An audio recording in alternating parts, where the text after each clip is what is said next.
Ouais. Hello, nous sommes dans le chapitre 2 intitulé Points clés du business model.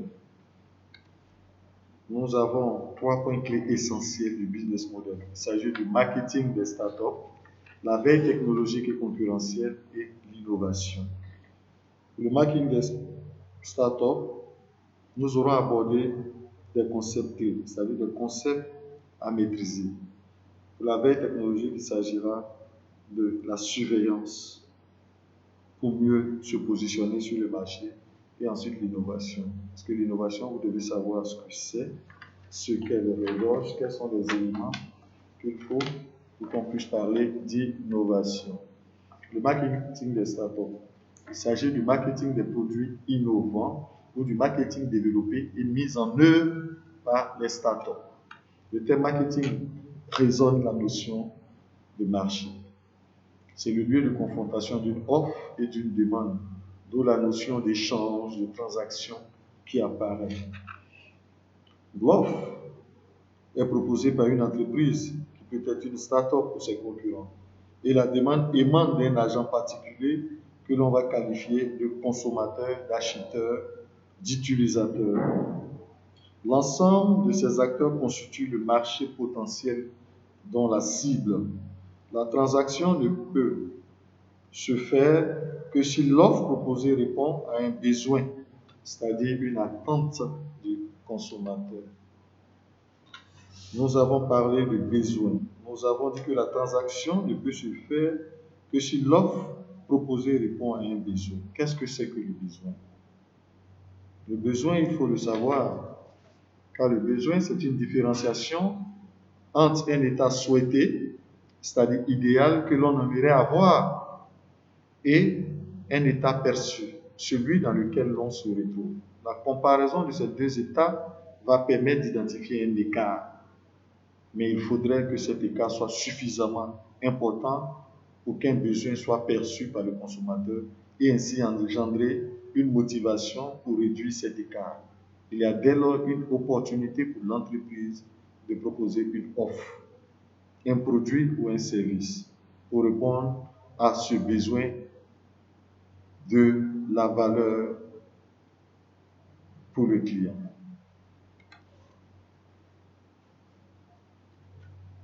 Bien que pour répondre à ce besoin en créant de la valeur pour le client, l'on devait toutefois savoir ce qu'on appelle valeur. La notion de besoin est déjà perçue. Qu'est-ce que c'est que la valeur? La valeur peut se présenter de diverses manières. Elle peut résulter d'un ou plusieurs bénéfices liés à la consommation ou à l'achat ou à l'usage d'un produit ou d'un service. Nous avons trois formes de besoins que nous pouvons vous présenter ici. Il s'agit de la valeur utilitaire, c'est-à-dire ce produit me simplifie certaines tâches. Par exemple, où il y a la valeur d'amusement et de plaisir, c'est-à-dire celle qui est liée à l'expérience de consommation de ce produit ou de ce service.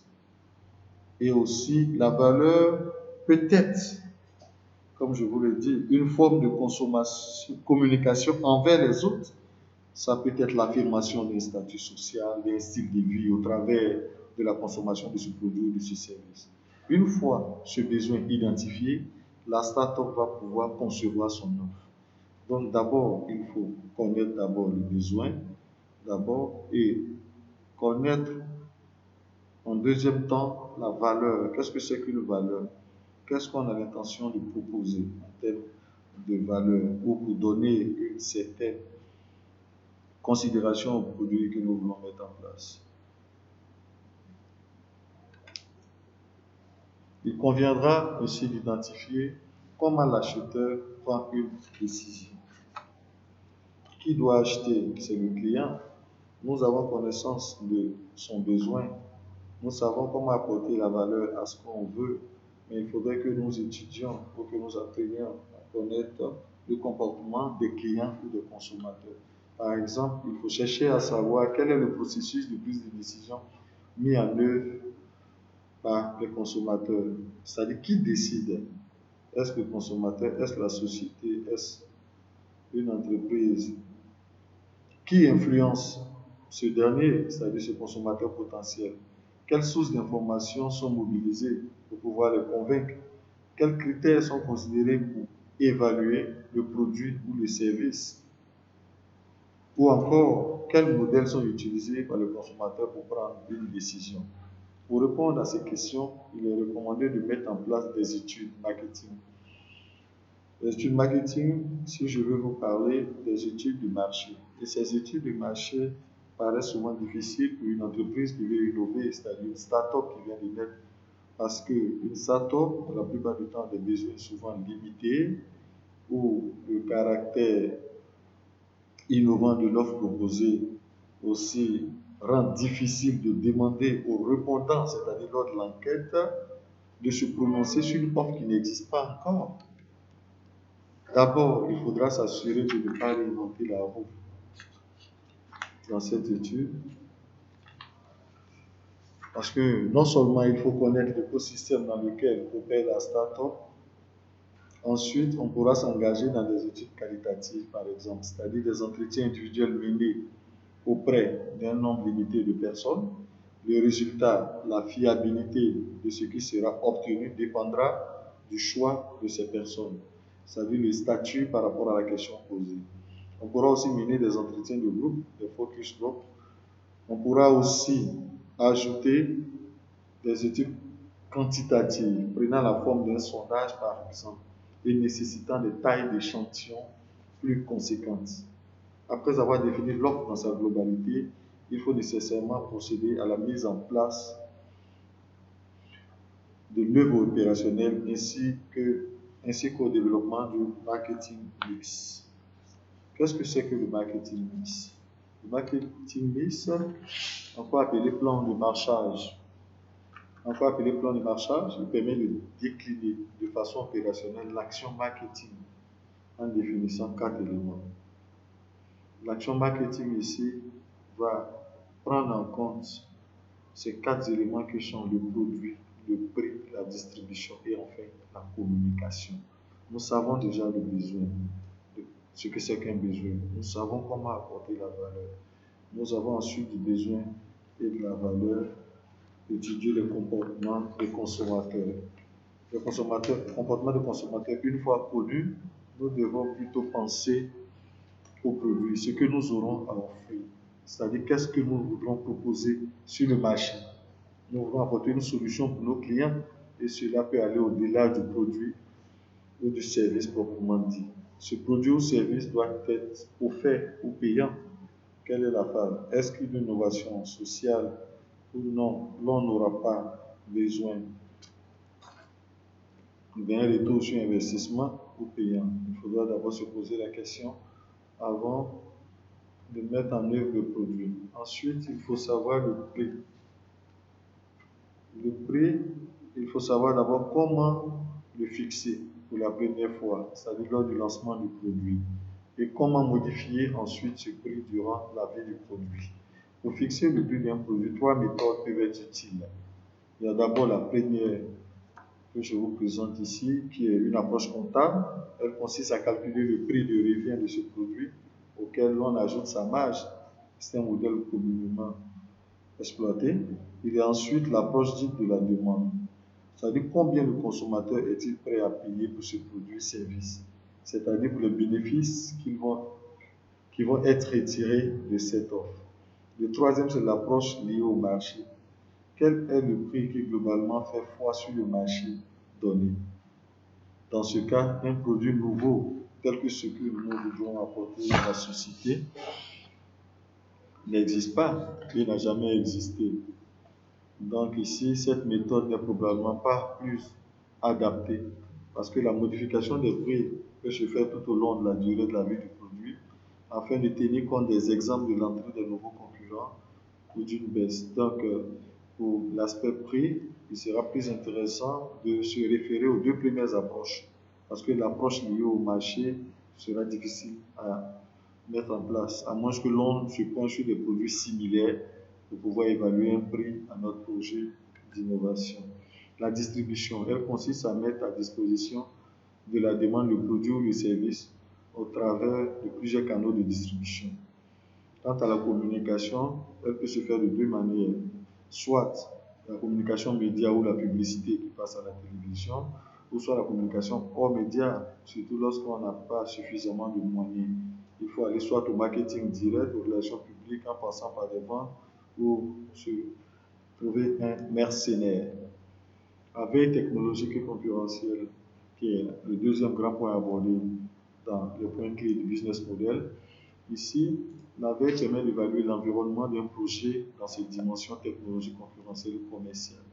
La veille est une démarche permettant aux créateurs d'entreprises d'analyser l'environnement d'une manière systématique et efficiente afin de confronter ses idées avec la réalité. Un projet itératif s'établit alors entre l'idée du créateur, son business model et la démarche de veille. L'AFNOR a bien défini la veille qui est une activité continue et en grande partie interactive visant à la surveillance active principalement de l'environnement technologique commercial pour anticiper les évaluations. Ici, il faut faire plusieurs anticipations, c'est-à-dire anticiper les évolutions probables de l'environnement, confronter ses idées avec l'environnement afin de les valider.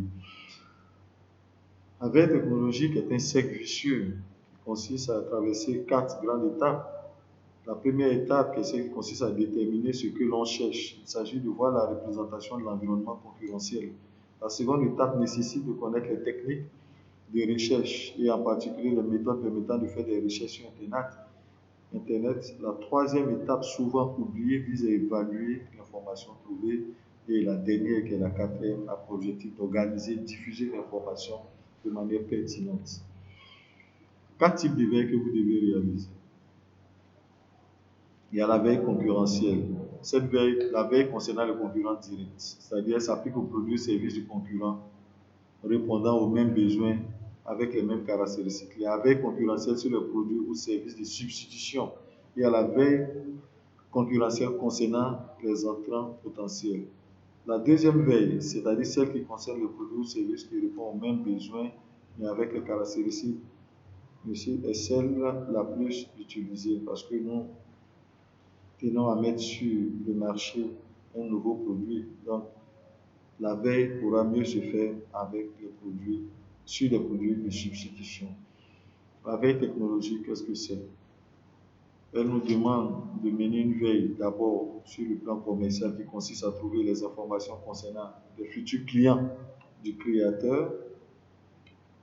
Ensuite, nous avons la veille technologique, qui est la toute première que nous venons de sauter, qui doit réunir les informations sur l'évolution prévisible des technologies qu'il mobilise pour son projet, mais aussi des technologies à la base des produits de substitution déjà identifiés.